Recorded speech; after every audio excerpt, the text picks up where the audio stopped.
Valentina had a tough life. Her father heroically perished in a hot zone when she was still a young girl. Her mother raised her alone, struggling to provide for her daughter. Unfortunately, she wasn't successful at it. Valentina's mother, Veronica, suffered from poor health and would spend months on end confined to the hospital. Eventually, her employer began hinting that they didn't need chronically ill workers. After resigning once again of her own accord, Valentina's mother would lock herself in a room where she would cry into her pillow out of helplessness. Money was always scarce for Valentina and her mother. Sometimes their dinner would consist of nothing more than bread dipped in salted sunflower oil or plain noodles. At school, Valentina was the worst dressed among the children, and they would mock her. She had grown accustomed to the ridicule and the whispers from her classmates, who would comment on her threadbare sweater each day. When Valentina turned 14, her mother's niece, her late mother's own sister, took her in to live with her. Aunt Clava believed that Valentina, who was now quite mature, could be useful in managing household chores. She burdened her niece with all the domestic responsibilities and even sent her to the nearest store to buy wine. That was where Valentina would encounter Clava's best friend, who worked there and could supply them with alcohol on credit. Aunt Clava enjoyed indulging in a drink in the evenings. When they didn't have money for wine, she wouldn't hesitate to send Valentina to the neighbor's house to borrow moonshine. At the end of the month, they would dip pieces of bread in the margarine, and without delay, Aunt Clava would distribute the borrowed money, leaving both her and her niece destitute. Intoxicated, Aunt Clava would constantly get into disputes. Valentina had been subjected to the same song about getting married and the burden it brings, which often brought her to tears. It was the same friend who sold wine to Aunt Valentina, whose son, Evelina, worked in her own store. Claudia, the ruthless overseer of their family's prosperity, frequently engaged Valentina in conversations about Evelina, wondering if Valentina liked him. However, the girl remained silent in response. When Valentina came of age, Claudia began tempting her with a life of abundance, describing the comfortable existence she would have if she married the store owner. Claudia saw Valentina not as a niece, but as a means to secure her own well-being. If Valentina became the wife of the store owner, Claudia believed she wouldn't be mistreated and could freely visit the store without carrying money. She envisioned a scenario where she would receive groceries as gifts and debts wouldn't have to be repaid. Claudia owed a significant sum of money to her friend, but her grown-up niece wasn't in a hurry to involve herself in the financial problems concocted by her aunt. Valentina, who had always been obedient and compliant, suddenly erupted, shouting that she wouldn't solve her aunt's financial problems. Then she left, slamming the door behind her. When Valentina returned after some time, she gathered a few simple belongings and took along her savings, which her aunt knew nothing about. Valentina had been collecting money bit by bit ever since she discovered that there was some accumulated cash in their house. She intended to use the money to pay for a modest room. She also didn't forget to take her father's medals and the accompanying documents, as they were the only mementos she had of her deceased father. The medal had become a talisman for Valentina. The money was sufficient not only to pay for the modest rented room, but also for food during the initial period. After moving away from her aunt, Valentina contemplated her next steps. She wanted to pursue further education, but that seemed impossible because she needed to pay for her room and support herself while studying. One day, Valentina received a free newspaper at the supermarket, which contained listings for job vacancies in the city. There were many options, but they all required specialized skills or qualifications that Valentina didn't possess. Valentina randomly dialed a phone number listed in the newspaper for a cleaning position at a company. It seemed like the only option available to her at the time, even though it involved menial work. She hoped to earn enough money from it to sustain herself. Valentina was immediately hired in the Human Resources Department due to the particularly toxic atmosphere among the cleaning staff at the company. The office had been dirty for 3 days already. After signing her employment contract, Valentina promptly began her duties. Entering one of the rooms filled with computers and office workers, Valentina diligently started mopping the floor. Suddenly, she was startled by a sharp scream that pierced her ears. It came from a beautiful but extremely angry girl, radiating a poisonous allure reminiscent of villainous characters. She had menacing black eyebrows, almond-shaped malicious eyes, hair as dark as raven's wings, and distinctive sharp features, even sporting a witch-like forelock in the center of her forehead. A single glance at her was enough to understand that this beauty was more than a mean-spirited individual. Nonetheless, the girl had a certain appeal of her own. "What's that stench? I don't understand." Valentina trembled in response to the girl's shrill voice. The venomous beauty promptly ordered her to wash the live mop with cleaning solution. Passing by two guys sitting near the exit, Valentina overheard their whispers as they appraised her figure and other qualities. Valentina herself was a pretty girl, but unlike her venomous counterpart who sent her to mop the hospital with a rubber mop, her beauty was gentle and soft. Valentina had kind facial features, large gray eyes, a high forehead, childishly plump lips, light, thick hair tied in a loose ponytail with a simple terry cloth band, and even in old-fashioned, out-of-style attire, her slender waist and tall figure couldn't be hidden. Timidly lowering her eyes, holding the mop in her hand, she reminded the guys of a poor Cinderella scolding one of the evil stepdaughters. They shared their observations in hushed whispers, hoping not to be heard by the office queen, Mariana, who berated Valentina and shared her impressions about the new cleaning lady. The girl was undoubtedly something, they thought, but her clothes and shoes were poor. Little did they know that Mariana heard every whisper they exchanged. The office queen had excellent hearing, like all wicked women who enjoyed tormenting others.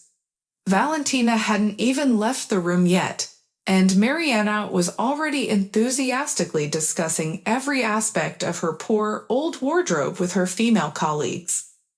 Valentina felt an urge to break the mop over her knee and tell everyone to go to hell. But the memories of her own dire circumstances held her back.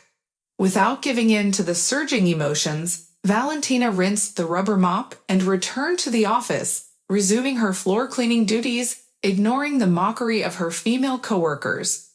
Each day spent at work felt like poison.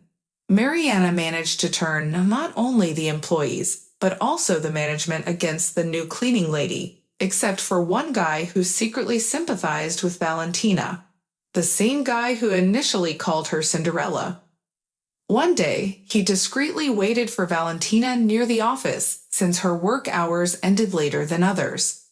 After waiting, Igor invited her to a cafe where they chatted cheerfully. Igor seemed open and kind to Valia.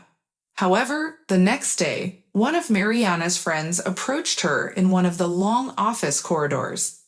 "There you are, silly girl. Found someone to flirt with, huh?" "Igor, Mariana's guy. They're planning to get married. If I tell her that you went to a cafe with him, Mariska will ruin you. She'll soon be in charge of the department." "That'll be fun for you," the girl said maliciously. The following day, Valia received an unpleasant surprise when she entered the room where the department she worked in was located. Mariana immediately started singing a song, "Hello, Second-Hand Girl," while wearing a serious expression on her face. She asked Valia where she could buy a vintage sweater like the one Valia was wearing, referring to Valia's worn-out shoes as excessive NKVD fashion and Spanish boots. Mariana came up with new and elaborate ways to ridicule each item of Valia's wardrobe, The employees present during the humiliation politely chuckled at Mariana's mean jokes. Valia didn't want to argue with the sarcastic careerist. From then on, Igor never invited Valia to a cafe again. By chance, they bumped into each other in the corridor. Igor shyly avoided eye contact and looked away. He couldn't bear to look into the eyes of the girl he had liked so much. He felt ashamed and disgusted with himself for betraying his budding affection. Even though he had laughed along with everyone else during the spectacle orchestrated by Mariana, he had grown disenchanted with Marushka long ago. But he didn't dare hint that they should end their relationship. Igor enjoyed his job in the office, and the salary suited him. He didn't want to jeopardize his future position as the department's head, so he didn't want to start a conflict with Mariana, who would soon hold that position. People like Igor were commonly referred to as opportunists.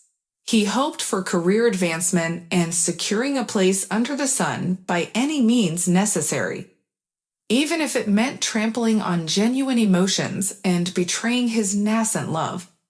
After the harassment of the cleaner who dared to pursue her fiancée, Mariana, the queen of the office, was satisfied with publicly humiliating Valia, and the temporary boost to her bruised self-esteem was short-lived. Valia soon confronted the harsh reality of life.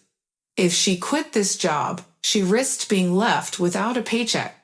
She hadn't read the employment contract, but when she went to discuss her resignation with the HR department, they informed her that if she left before completing at least 1 month of work out of the agreed-upon 40, she risked not receiving a penny. Allegedly, it was written in the employment contract. It was heartbreaking to lose the hard-earned money, so Valia had to stay. Almost all the money from her savings had run out. Besides, Valia now had to take care of a little pet. She couldn't leave Martin hungry. The small white kitten had somehow snuck into the office, and Valia had to hide him from the malicious Marushka for the rest of the workday. Being a kind-hearted soul, Valia couldn't leave the helpless month-old kitten on the streets, so she took him home. The kind old lady who lived in one of Valentina's rooms didn't mind the presence of the kitten. Valia named him Martin. When money became scarce, Valia shared her last kefir with her pet. The long-awaited payday coincided with the day when the boss decided to visit the office.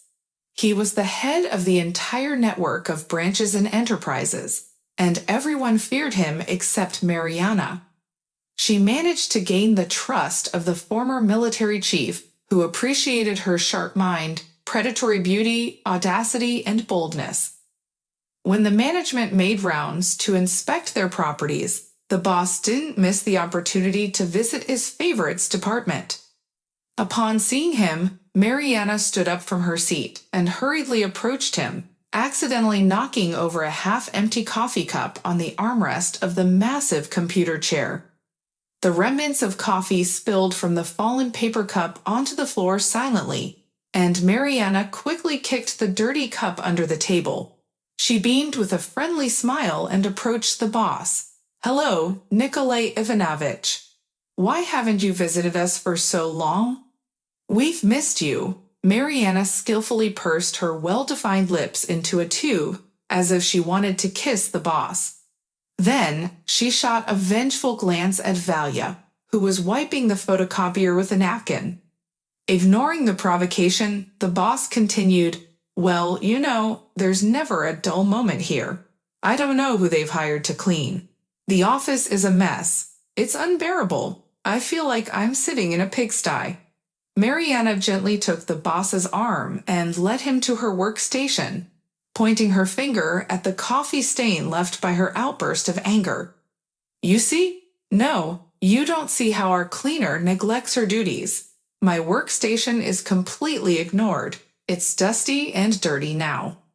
Nikolai Ivanovich furrowed his brows. He was not an old man yet, imposing and muscular, with a military bearing.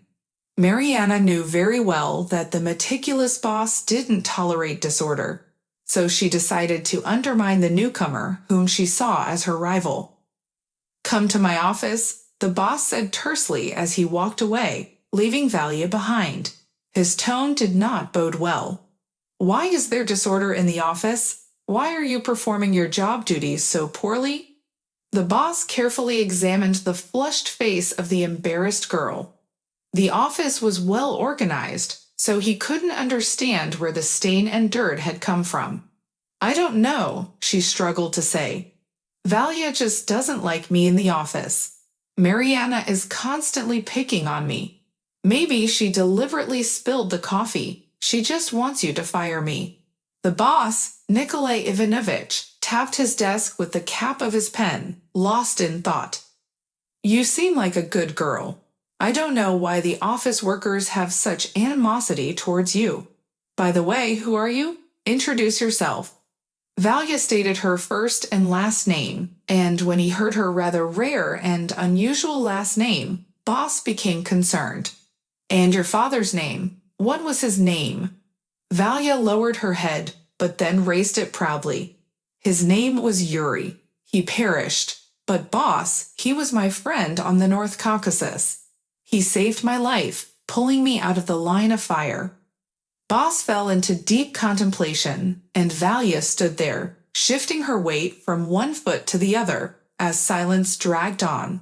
Finally, he spoke. "So that's what you're saying, Mariashka. Hazing suited you just fine. We'll get to the bottom of this. Go back to work for now. Tomorrow, I'll instruct them to hire a new cleaner. It's not fitting for the daughter of a hero to be pushing mops around. You should go and study. Your mother is alive, isn't she?" Valentina shook her head in disagreement.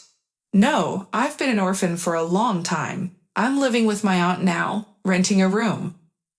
Boss tightened his grip on the hand lying on the table, causing his knuckles to turn white. "We'll sort it out." On that day, Valia ran to her rented apartment, unable to contain her joy. Her first paycheck, and even a generous bonus. She quickly stopped by the pet store, buying cat pate for Martin. She saw a toy for kittens and purchased it as well. She was so proud of herself that she could provide for both herself and the kitten. But the next day held an even greater surprise.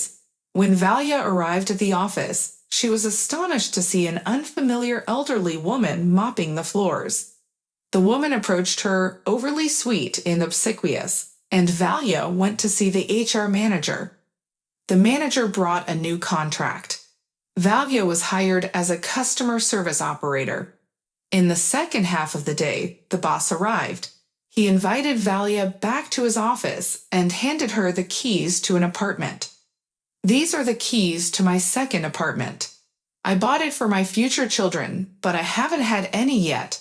It's not right for my friend's daughter to be living in rented rooms. Live there. You can't be running around with a kitten," Valia said, asserting herself. Nikolai Ivanovich chuckled. "Sure, bring the kitten with you. You can even bring an alligator. The apartment has been empty for a long time. You and the kitten will take charge together." Having taken her belongings and Martin, Valia bid farewell to the elderly woman from whom she rented a room and moved into a spacious 3-bedroom apartment. After the move, Valia didn't rush to work, she flew. Despite being a simple operator and rarely handling calls, her boss treated her like a beloved child. He bought her new clothes and equipped her apartment with household appliances. He also started briefing her on the company's affairs. The childless soldier saw Valentina as his successor. He wished for Valia to be able to replace him in all areas related to managing the network of offices and enterprises if anything were to happen to him. Only Aunt Clava constantly insisted that there was no money for education, but Valentin's late father's friend insisted on her enrolling in the university's economics faculty. Surprised by the transformations in the appearance and behavior of the former janitor, Igor immediately found the courage to tell Mariana that their relationship had run its course. This statement didn't hurt her at all. Mariana had long considered him a hopeless loser, and had been trying to flirt with her boss's son at her new workplace. Having gained freedom from the former office queen, Igor tried to establish a connection with Valia, but the girl already knew his true value and rejected his offer to go somewhere on the weekend. Valia refused him briefly and coldly, surprised as she remembered, how could I have liked such a cunning opportunist before? It turned out he was worthless to Mariana and Valentina. How could she have suffered for him, cried because of his betrayal when he enticed her and then switched to Mariana? Where were my eyes? What could possibly be attractive about someone like Igor, except for his sweet, sickeningly cute face? And I even suffered from unrequited love, cried, blamed myself for past short-sightedness, Valia thought. One day, while buying food for Martin at the pet store, Valia accidentally knocked a jar of pâté off the shelf. Skillfully catching the jar with a strong hand, she prevented it from falling to the floor. "Don't skimp on your little kitty, buy good food," said a tall, unfamiliar guy approvingly, placing the jar back on the shelf, nodding. "I try, I just love him," Valia replied, slightly bewildered by the guy's agility and quick reaction. "And I love my kitty too. He's a Savannah." "What breed is your cat?" the guy asked. "Mine is purebred, of the Russian nobility breed," the girl jokingly replied. "He sneaked into our office, and I picked him up so that no one would throw him out the window. That's how the kitty ended up living with me. I named him Martin." Valia suddenly opened up out of nowhere. Less than 10 minutes after meeting, the guy and the girl chatted as if they were old friends. Archip understood Valia's jokes, and Valentina liked his openness and the way he shared his views on life. Unbeknownst to Valia, Archip accompanied her to her home. They stood near the entrance for a long time, talking about everything under the sun. They wanted to converse with each other as a young man and a young woman. They didn't want to say goodbye at all, but it was already too dark outside. Valia thought it would be inappropriate to openly express such sympathy for each other on their first meeting, but Archip anticipated her thoughts and said he didn't want to leave but decency required it. It was as if he had read her mind. Climbing the stairs, Valentina thought with surprise that it turns out all those stories about impulses, soulmates, and one's person were true. She spent the whole night without sleep, replaying scenes from the novels she had read, where the characters met their soulmates. In the morning, feeling completely sleep-deprived, Valia got ready for work. For the first time in a long while, she didn't feel like going. She wanted to run to the pet store to try and find Archip. They had even forgotten to exchange phone numbers during their conversation. To her surprise, as she exited the entrance, she saw him. "You know, I couldn't leave you. I just ran home to feed my cat and then came back to your place. I watched your window all night." The guy pointed to the windows on the second floor, where they both lived, "and you didn't sleep either. I saw the light in your bedroom all night. It's destiny, you know. It was meant to be. You're mine, and I'm yours, period," Archip said, drawing the girl closer to him, greedily inhaling the scent of her hair. If you enjoyed the story, please support me with a thumbs up button. And to stay updated on new interesting stories, press the bell icon after subscribing. Have a good day.